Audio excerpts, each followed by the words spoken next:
क्या बिना डिग्री के भी आईटी इंडस्ट्री में एक हाई पेइंग जॉब सिक्योर करना पॉसिबल है?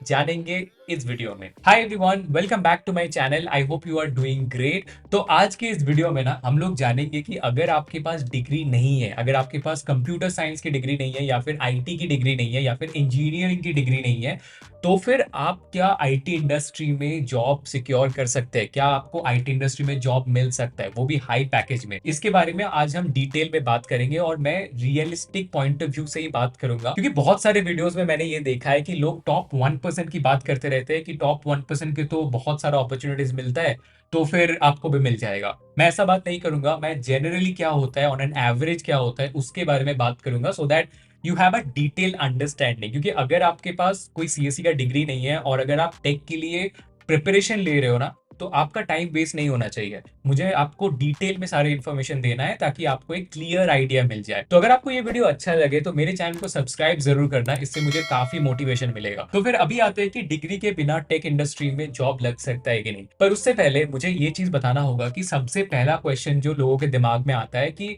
आजकल यूट्यूब और इंस्टाग्राम में लोग देखते रहते हैं कि टेक इंडस्ट्री में बहुत पैसा है, लोगों का लाइफस्टाइल देखते रहते हैं। लोग बोलते हैं कि उनको 40 लाख का पैकेज मिला है, 50 लाख का पैकेज मिला है, 70 लाख का पैकेज मिला है। ये सब एक्चुअली में सही है कि नहीं है, उसके बारे में भी जानना सबसे पहला चाहिए। क्योंकि अगर आपको पता है कि टेक इंडस्ट्री में पैसा नहीं है, देन तो कोई फायदा नहीं है, आप तो अपनी इंडस्ट्री में कंटिन्यू कर सकते हो, है ना। तो क्योंकि वही एक पॉइंट है जिसके वजह से हम टेक इंडस्ट्री में जाना चाहते हैं प्रोबेबली। हो सकता है आपको कोडिंग अच्छा लगे, वो सेपरेट है, but majority of the people के लिए वही एक पॉइंट है कि टेक इंडस्ट्री में अच्छा पैसा है कि नहीं। तो उसके बारे में हम पहले जानेंगे। तो इसका सिंपल आंसर है कि देखो, टेक इंडस्ट्री में पैसा है, दैट इज देयर। बट एक चीज मैं बताना चाहूंगा कि टेक इंडस्ट्री में आप तभी पैसा बना सकते हो अगर आप कुछ अच्छे कंपनीज में जाओगे।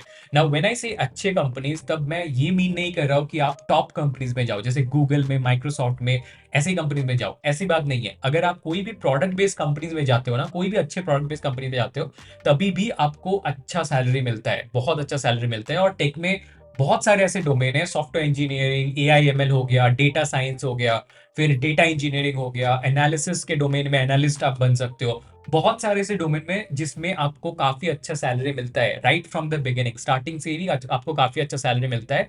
और टेक में ऐसे भी कंपनीज हैं जो कि आपको उतना अच्छा सैलरी नहीं देता है। कुछ स्टार्टअप्स है जो आपको बहुत अच्छा पैकेज प्रोवाइड करता है, कुछ स्टार्टअप्स है जो आपको बहुत ही कम सैलरी प्रोवाइड करता है। ऐसे बहुत ही मिक्स चीज है। पर मैं ये चीज बताऊंगा कि अगर आप कोई अच्छा प्रोडक्ट बेस्ड कंपनी टारगेट करते हो टेक के अंदर, तो आपको अच्छा सैलरी मिलेगा। तो ये हो गया सैलरी के बारे में कि टेक में पैसा है कि नहीं, टेक में आप पैसा बना सकते हो कि नहीं। यस, आप बना सकते हो अगर आप स्किल सेट को डेवलप करके एक अच्छा प्रोडक्ट बेस्ड कंपनी में जाते हो तो product based company is something that we should be targeting for, ठीक है। नाउ इसके बाद आ जाता है कि डिग्री के बारे में। मान लो आपके पास एक इंजीनियरिंग डिग्री अगर हो जाता है, तो हम सबको पता है कि इंजीनियरिंग कॉलेजेस में प्लेसमेंट होता है। प्लेसमेंट के बारे में बात करते हैं सबसे पहले। तो प्लेसमेंट में क्या होता है ना कि प्लेसमेंट में लोग, इंजीनियरिंग के जो बच्चे होते हैं, वो रिज्यूमे बनाते हैं अपना, और फिर प्लेसमेंट के लिए अप्लाई करते हैं और वहां पे कंपनीज इंटरव्यू लेता है उन लोगों का, and then they get a job. तो ये प्रोसेस रहता है। बट वो सिर्फ इंजीनियरिंग के लिए या फिर बीसीए एमसीए जो लोग कर रहे हैं उनके लिए, जो टेक रिलेटेड स्टडीज कर रहे हैं, राइट। अगर आप टेक रिलेटेड स्टडीज नहीं कर रहे हो, अगर आप मान लो आर्ट्स बैकग्राउंड से आते हो या फिर फाइनेंस बैकग्राउंड से आते हो, कहीं और किसी और बैकग्राउंड से आते हो और टेक में जाना चाहते हो, तो फिर ये प्लेसमेंट वाला सीन तो हट गया, राइट। कॉलेज प्लेसमेंट आपके लिए नहीं है, वो एक ऑप्शन नहीं है। तो फिर क्या होगा? ऑफ कैंपस आपके लिए एक ही ऑप्शन बचता है कि बाहर से आप अप्लाई करो कंपनीज में, और फिर आपको इंटरव्यूज मिलेगा, और फिर आपको अगर आप इंटरव्यू क्रैक कर पाते हो तो आपको जॉब मिलेगा। ये होता है प्रोसेस। अभी इंटरव्यू मिलने के टाइम पे ना, मैं एक बहुत ही ज्यादा रियलिस्टिक बात बताऊंगा आपको कि अगर आपके पास डिग्री नहीं है ना, तो कंपनीज ना थोड़ा सा रिलेक्टेंट होता है कि इन टाइप के कैंडिडेट्स को सिलेक्ट करने के लिए, इंटरव्यू के लिए सिलेक्ट करने में।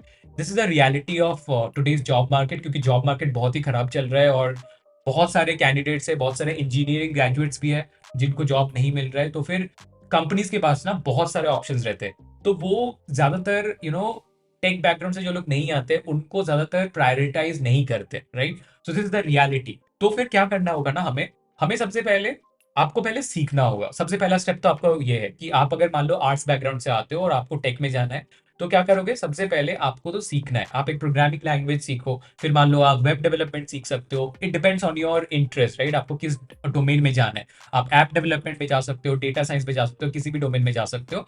मान लो आप वेब डेवलपमेंट में जाना चाहते हो, तो मैं उसको एग्जाम्पल के तौर पे पकड़ के अभी आपको एक्सप्लेन करूंगा। सबसे पहले आपने कोडिंग सीखा, प्रोग्रामिंग लैंग्वेज सीखा, वेब डेवलपमेंट सीखा, सारी चीजें सीखा।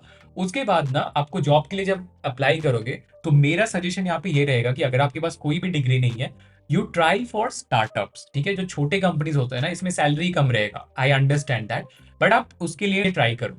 क्यों, मैं बताता हूँ। क्योंकि छोटे कंपनीज में ना वो लोग सैलरी भी ज्यादा नहीं देते, तो उनके पास ना ज्यादातर लोग जाना प्रेफर नहीं करते। उनको लगता है कि चलो बिग कंपनी ज्यादा पैसे देंगे तो उनके पास जाते हैं, अगर आप स्किल्ड हो वगैरह तो लोग बड़े कंपनीज के पास जाते हैं। तो छोटे कंपनीज के पास टैलेंट की कमी हमेशा रहता है। तो the thing is like, you try for small company, small startup जो अभी अभी स्टार्ट कर रहे हैं, जिनका अभी उतना फंडिंग नहीं है, अभी उतना पे नहीं कर सकते आपको। आपको बेसिकली ये ध्यान में रखना है कि अभी आप सीखने के लिए कंपनी ज्वाइन कर रहे हो, अभी आप पैसा कमाने के लिए नहीं कर रहे हो। तो बेसिकली आपको क्या करना है, पहले आपको स्किल डेवलप करना है अपने आप से, खुद से। यूट्यूब से सीख सकते हो, कोर्सेज खरीद के सीख सकते हो, किसी भी तरीके से। उसके बाद आपको छोटे कंपनीज में अप्लाई करना है, स्टार्टअप्स में आप ट्राई करो। लिंक्डइन के थ्रू अप्लाई कर सकते हो, या फिर जॉब पोर्टल्स के थ्रू अप्लाई कर सकते हो, नौकरी हो गया, इंस्टा हायर हो गया। इनके थ्रू छोटे स्मॉल स्टार्टअप्स में आप अप्लाई करो। वहां से आपको कॉल आने के चांसेस ज्यादा रहेगा। आप अपना रेज्यूमे बनाओ, उसमें आप पूरा डिटेल में लिखो, आपने क्या क्या सीखा है, क्या क्या प्रोजेक्ट्स किया है, उन सब के बारे में आप डिटेल में लिखो। फिर आप अप्लाई करो इन छोटे कंपनीज में। तो अगर आपको इंटरव्यू का अपॉर्चुनिटी मिलता है, आप ट्राई इंटरव्यू दो, और फिर अगर आपको ऑफर मिल जाता है, ज्वाइन करने का ऑफर मिल जाता है, आप उधर अगर इंटर्नशिप भी मिलता है ना, जॉब नहीं तो इंटर्नशिप भी मिलता है ना, तब भी आप करो। इससे क्या होता है ना कि आपको एक वर्क एक्सपीरियंस मिलेगा। आपको वैलिड, लेट्स से 6 मंथ्स अगर आप इंटर्नशिप है तो 6 मंथ्स का वर्क एक्सपीरियंस आपको मिलेगा। अगर आप जॉब में जाते हो तो 1 साल अगर आप वहां पे जॉब कर लिए, तो आपको 1 साल का वर्क एक्सपीरियंस मिल जाएगा। एक बार आपको ये वर्क एक्सपीरियंस मिल गया ना, उसके बाद आप जब भी किसी कंपनी में अप्लाई करोगे, लोग सिर्फ वर्क एक्सपीरियंस को देखते हैं, वो डिग्री को ज्यादातर प्रेफर, आई मीन प्रायोरिटाइज नहीं करते। तो तब जब कंपनीज की एचआर देखेंगे आपके रिज्यूमे को, वो लोग बेसिकली आपका वर्क एक्सपीरियंस देखेगा कि आपका वर्क एक्सपीरियंस में क्या है, what all things you have worked on. तो तब ना आपका पूरा जो फोकस है, वो डिग्री से हट के वर्क एक्सपीरियंस पे चला जाएगा। तो ये आपके लिए एक बहुत ही सही चीज होगा, क्योंकि आपके पास डिग्री तो है नहीं। तो वर्क एक्सपीरियंस अगर 1 साल का आपका हो गया, तो वो वर्क एक्सपीरियंस आप दिखा के बाकी के इंटरव्यूज के लिए आप सिलेक्ट हो सकते हो, बड़ी कंपनीज में, या फिर नेक्स्ट लेवल के कंपनीज में, जिस कंपनी में आप अभी कर रहे हो उसके नेक्स्ट लेवल के कंपनीज में, जिसमें सैलरी थोड़ा बेटर है, राइट। तो ये चीज आप कर सकते हो। Coming to the initial question कि डिग्री के बिना टेक फील्ड में आप जा सकते हो कि नहीं, यस आप जा सकते हो। पर उसके लिए एक स्ट्रेटेजिक माइंडसेट होना जरूरी है, एक strategic step by step approach हमें लेना है। मैंने यहाँ पे आपको डिस्क्राइब कर दिया, डिटेल में बता दिया कि कैसे आप टारगेट कर सकते हो कंपनीज को, रियलिटी क्या है अभी के जॉब मार्केट का, और कैसे लोग बोलते हैं कि डिग्री के बिना भी आप जा सकते हो, बट सच तो यही है कि थोड़ा सा आपको दिक्कत फेस करना पड़ेगा। तो आपको थोड़ा परसिस्टेंट होना है, आपको थोड़ा पेशेंस रखना है, और फिर ये स्टेप बाय स्टेप मेथड मैंने जो बताया वो आपको फॉलो करना है, ठीक है। ये आप करोगे तो 1 साल का एक्सपीरियंस मिलेगा, फिर आप नेक्स्ट कंपनी में जाओगे, फिर 2-3 साल अगर आपने काम कर लिया ना, तो आपको इतना सारा एक्सपीरियंस हो जाएगा, आप इतना सारी चीजें सीख जाओगे। उसके बाद आपको ये डाउट तो कभी आएगा ही नहीं कि मेरे डिग्री की वजह से कुछ प्रॉब्लम आएगा फ्यूचर में या नहीं, बिकॉज आपका वर्क एक्सपीरियंस सिर्फ आपके लिए बात करता है, डिग्री नहीं। तो आज के वीडियो के लिए बस इतना ही था। आई होप मैंने कुछ हेल्प किया आपके डाउट को क्लैरिफाई करने में। अगर आपको वीडियो अच्छा लगा हो तो मेरे चैनल को सब्सक्राइब जरूर कर देना। मिलते हैं अगले वीडियो में, टिल देन बाय बाय।